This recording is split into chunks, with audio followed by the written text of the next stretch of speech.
the Zionist mainstream media, they're going to say, well, Hamas rejected the ceasefire, so of course, the blood of all these Palestinian civilians is on Hamas's hands. No.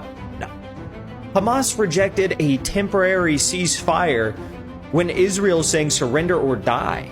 Okay, they said, we don't want a temporary ceasefire.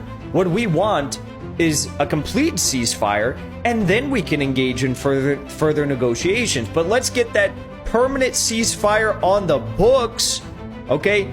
End your assault, end the bombings, end the invasion, and then we can negotiate. Let's do that.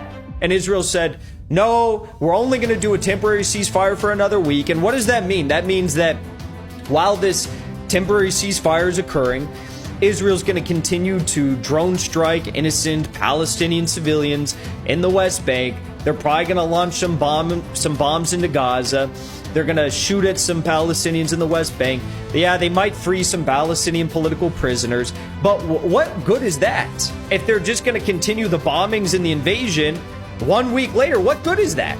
So basically, you're telling me that Israel's telling Hamas to give up their only pawns, their only chips in this bargain, in this negotiation, for a 1 week ceasefire. So in 1 week, Israel can go back to doing the same thing that they're doing right now? And then what does Hamas have? Then what do they have to hold over the Israelis' heads? Then what do they have to get more Palestinian political prisoners freed? Then what do they have to negotiate for an end to this war? They have nothing. They have nothing.